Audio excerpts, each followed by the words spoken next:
Assalamualaikum warahmatullahi wabarakatuh. Perkenalkan, nama saya Devika Aprilia dari Prodi S1 Keperawatan NIM 201111658 dari STIKS Mercu Bakti Jaya Padang. Di sini saya akan membahas tentang Pancasila sebagai nilai dasar pengembangan. Pancasila sebagai dasar pengembangan ilmu. Setiap ilmu, pengetahuan, dan teknologi yang dikembangkan di Indonesia haruslah tidak bertentangan dengan nilai-nilai yang terkandung dalam Pancasila. Yang kedua, dalam setiap iptek yang dikembangkan di Indonesia harus menyertai nilai Pancasila sebagai faktor nilai pengembangan iptek itu sendiri. Yang ketiga, nilai-nilai Pancasila berperan sebagai rambu normatif yang mengembangkan iptek di Indonesia. Dan yang keempat, setiap pengembangan iptek harus berakar dari budaya ideologi bangsa Indonesia itu sendiri. Artinya, itu sendiri berkembang secara otonom, kemudian perjalanan yang dilakukan adaptasi dengan nilai-nilai Pancasila.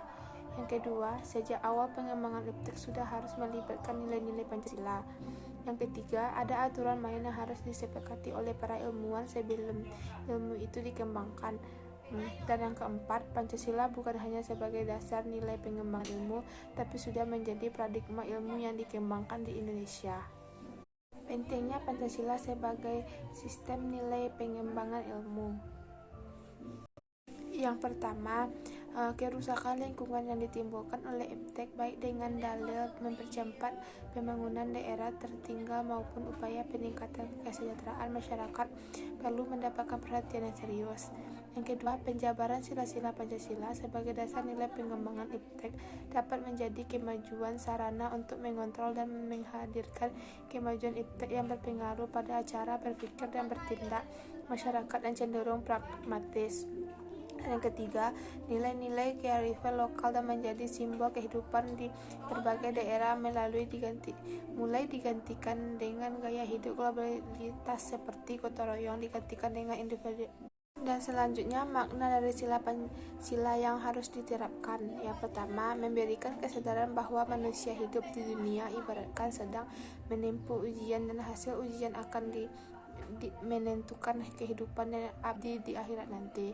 Yang kedua, memberikan arahan baik bersifat universal maupun khas terdapat ilmuwan dan ahli teknik di Indonesia. Dan ketiga, memberikan landasan esensi bagi kelangsungan negara kesatuan Republik Indonesia.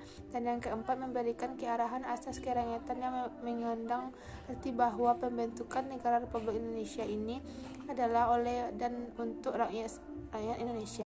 Baiklah, itulah hasil presentasi saya. Jika ada salah kata dan kata, saya mohon maaf. Terima kasih. Assalamualaikum warahmatullahi wabarakatuh.